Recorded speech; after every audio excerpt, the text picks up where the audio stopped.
Hey, how's it going? I'm Josh Utley. Welcome to the channel. This is going to be a place for lots of different stuff, but mainly I want to talk tech because I have lots of thoughts about the tech that I use every day and the tech that you might use every day. And, I feel like I can contribute something to the conversation here on YouTube that is, talking about tech, talking about life in general, and how the things that we do, how the tech in our lives changes the things that we do every day. So let's start with iPhone. I got the iPhone 12 Pro Max back when it initially launched back in November. Let me tell you, I've been really astounded by this phone. It's been pretty incredible. Now, I didn't upgrade from the, like the 11 or the 10s or even the 10. I upgraded to this phone from the iPhone 6s Plus. I had that phone for a long time. It's about 5 years old now. And it was like at the cutoff for iOS 14 for, just barely getting the OS update and everything. So I'm glad that I did. And I'm glad that I upgraded when I did. But let me tell you, jumping from that phone to this was a monumental leap. And I had to learn a lot of things coming from that phone to this one, from the screen to the way that, it feels in your hand, to the way that it locks and unlocks, to the way that just everything works about the phone. It's fundamentally different. When you look at, like the 11 line compared to this one, there's not a huge step. There's, they added 5G. They tried to make it a really big deal on stage. They, changed the look of the phone a bit. They flattened out the, the edges and everything similar to like the 4, the 4S, the 5, and so on. And the cameras are, upgraded a little bit from the 11 line. But all in all, you can't really go wrong with an 11 Pro Max or a 12 Pro Max. But that's a year's difference. And I think a lot of the conversation gets lost in, when you compare year to year, when some people wait 2, 3, 4, 5, 6, maybe 7 years to upgrade to different phones. I know people now that still have an iPhone 6, not the 6S like I had, a 6.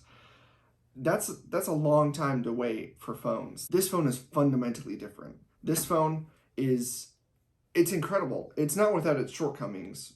We'll get to that in a bit, but I just want to touch on the wow factor of jumping from a 6S Plus, which, by today's standards, you see those thick bezels and the slow processor and the battery and all those things. And you're like, wow, that phone is not great by today's standards, especially when you compare it to this, or when you compare it to just the regular iPhone 12 or even the 12 mini, or even anything in the 11 line at this point. If you're someone who waits a few years to upgrade phones and you constantly ask yourself, is it worth it to do that upgrade this year? Is it worth it to wait until next year, save my money a little bit? What should I do? Or should I get some on the cheaper end and try to do, every couple of years, do the cheap phones? Or should I buy, the top of the line now and wait another 5+ years for them to, come out with something different?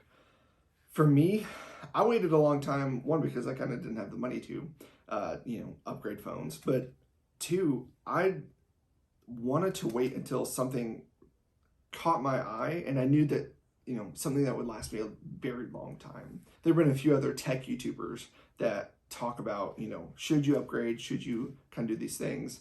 And I like the philosophy that Rene Ritchie has kind of put out, and other people have talked about it too. It's not just him. But buy the best thing that you can right now and let it last you for as long as it can.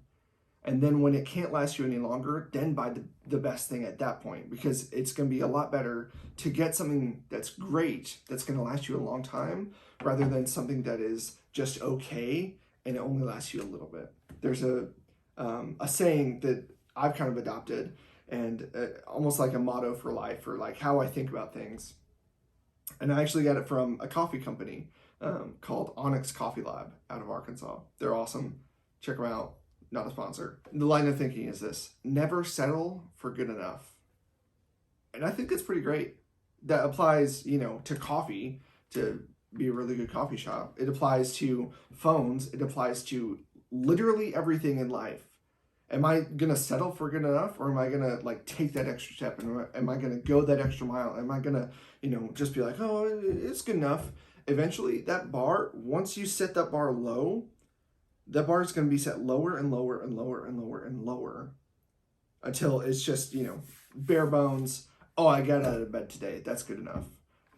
That's a hard way to live. That's not a fun way to live. That's not a life-giving way to live. So if you never settle for good enough, I'm not talking about like you have to be a perfectionist or you have to be this or you have to be that. No, I'm not going to settle for what I think is good enough because I know that I'm better than that. I waited. I didn't want to settle. I didn't want to get, I didn't want to get what's good enough. I wanted to get something that I knew would last me for a long time. And that's something that would be really good for, helping my career, helping everything that's going on. This phone fits that for me right now. Will it fit for you? Maybe, maybe not. But let's get into some of the specifics that I've had that have just like jumped out to me that are honestly pretty incredible, and some not so pretty incredible things, some pretty bad things. But the biggest thing for me, this phone, I can't kill this in a day, and I've tried. I've played games and watched YouTube videos and done things. The longest that I've had screen on time and everything was a little over 8 hours, and I still had between 15 and 20% left in the day. I can easily last 2 days with this phone. And in fact, my wife and I, we went on a trip for an anniversary a couple months ago, and I didn't bring a charger for this phone because I knew that it would last me. It was an overnight trip. It wasn't anything crazy, but I did GPS. I did, like online ordering. We, got some movie tickets and stayed safe and everything. But like, I didn't kill this phone in a day, and I didn't have to think or worry about when I was going to charge it next because I knew that it would last me until I got to a charger. That's something that didn't happen on my old phone. I kind of had this like battery anxiety for if I was going to leave to go somewhere, whether it's to the store or to, coffee shop or whatever it may be. I had anxiety with this 6S Plus that I didn't even know about, that I had to at least make my phone, meet 40% battery, or else it was going to die within maybe an hour or two of me going to the store and doing stuff. And I thought it was doing pretty good with my battery, but then I got this phone and it changed the game. 12 Pro Max is a battery champ. It's as plain as that. I can't kill it in a day. If you can kill it in a day, kudos to you. That's incredible. I can't, and I've tried. Let's talk cameras. The cameras in this are great. They're awesome. And in fact, you can probably tell me if they're good or not because you're watching this video from the iPhone 12 Pro Max cameras. It's, my wife got one too. And so you're hearing, me and seeing me just through the phone. We don't have a mic set up. Now, the audio may not be perfect because it's a mic on a phone. What are you going to expect? But the cameras are incredible. And I'm going to throw up a picture right now. This picture I took with my 6S Plus. It's a pretty good picture. I'm not going to lie. It's pretty good. And then this is a picture that I took on my 12 Pro Max. It's pretty great. The cameras in this phone are great. You're not going to go wrong if you want something that can do it all. It does great stills. It does really good ultra wide. It does good telephoto. It does a lot, and it does it really well. And it's a great camera system. Another big thing, and speaking of big, this phone's big. It's very big. It might be a little too big. I've got big hands, and it's kind of too big for me to do one-handed things. See, I try to. I can't really show you, but I can't really do the phone one-handed unless I do some gymnastics with my thumbs and everything. But it's a little inelegant to have that. The lucky feature is the back tap, where you can set, like your phone can register whenever you double tap or triple tap on the back of your phone. And it can tell, oh, okay, you just double tapped on the back of your phone. Okay, it's going to pull this command.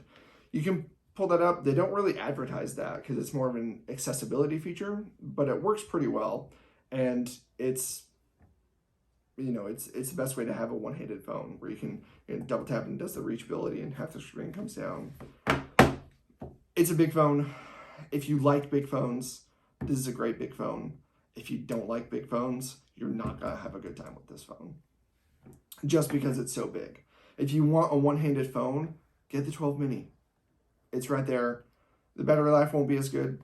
That's just because it's a smaller phone, smaller battery. It's still going to be a great phone. If you want the big battery and you're willing to compromise the size of the phone, as far as like, I can't, have it one-handed unless I am a little more gentle and gracious with it, then it can be. But if I'm walking my dog, I can't have this phone out and be one-handed. Another big thing, OLED on this phone is incredible. OLED is king. It's been king for a while. It's really, really good. It, blacks are perfect blacks, and, it gets really vibrant, and the high dynamic range and all that, the Super Retina XDR, whatever kind of terminology you want to throw out there. It's a great screen. I watch a lot of, YouTube content, Netflix, whatever it may be. I watch it on this phone, and it's great. It may not compare one-to-one to the TV that I have. It's an LED. It's much less expensive than this phone is because this phone is around $1,200. But the screen of this phone is amazing. OLED is king. That's all I'm going to say about that. Face ID. I switched from Touch ID on the 6S Plus. That was the last phone to have a physical home button where you could click, you remember clicky buttons on the home screen? It's good. Face ID is good. It's just as fast, if not actually a little faster than Touch ID. And when I'm not, out in public wearing a mask and everything, if I'm just doing stuff, here at my apartment, it unlocks instantly. I don't have to worry about anything. If I'm making a purchase, and it, have to do the double tap and everything, then I don't have to worry about it. It just scans me automatically. I don't have to rest my thumb for 2 seconds or anything like that. It just, boom, unlocks. It's done. It's good. It's not as versatile as I would like. It can't register my face when it's on a table. That's, I think, one of the biggest criticisms of Face ID is that it's not as, versatile as people would like it to be. And there's some give and take on that. Sometimes it's a privacy issue, but sometimes it's just Apple hasn't done it yet. My wife has the iPad Pro, and the Face ID on that is pretty great, and you can do it from any orientation, but you can't do it on this phone, even though it has the same sensors on the iPad. So that's a little weird. That's something that I don't like. But overall, Face ID is a thumbs up. It's pretty good. It does its job. It doesn't have to do much more than that. What I miss most about the old phone, 3D Touch. That was a gem that not a lot of people discovered, and not a lot of people used, or at least not enough people used it to, for Apple's liking, that they just got rid of it. I miss it. It was it was great for navigating, if I'm doing a long text or whatever it may be, it was awesome. Or, if I wanted to pop up something really quick from an app or anything, it was good. It was really good. I miss it. Bring it back. Probably not going to happen, but I wish it would come back. So we come to the question of why. Why iPhone? Why talk about it? Why do a review when there are, 500 other reviews of this phone on YouTube right now? I think I have something to contribute to the conversation, or at least I want to offer my perspective out there. New perspective is always a good thing. If I'm making a decision and someone brings me a new perspective, it can help inform my decision. That's what I want to do here. I want to help inform any decision that you make. If you choose to buy this phone, if you're like me, you're going to have a great time with it, because I have a great time with this phone. If you're not like me and you don't like any of the things that I've said, that's perfectly fine. I gave you some perspective. That's what I want to do. And I think that's something that, we can kind of lack at times, where I may listen to one person and I agree with that one person, and then I never hear anything else about any subject ever, except for this one thing one person told me. I don't have good perspective on something. I have a very minute perspective. But the more that I communicate with others, and the more that I listen to others and talk to others, the better my perspective can get. And that's what I want to do with this channel, is help inform your perspective, help inform the things that you do every day, help inform the tech that you use every day. This phone is great. It's a big thumbs up for me. I'm gonna have this phone for a long time. I'm not gonna upgrade to the 13 when it comes out later this year. I'm probably not gonna upgrade, next year or maybe even the year after, because I know that this phone can last. The processor in it is great. The battery in it is incredible. The cameras are top notch, and it's just an all around really good phone. It's got some things that aren't so great, but it has, I think the benefits far outweigh the limitations of the phone. So if you like this video, give me a thumbs up down below and subscribe if you want to see more videos like this. I'm going to be publishing a lot in the next few weeks, and I've got some stuff coming down the line. We might see some other product reviews. But yeah, hope you enjoyed it. Have a great day.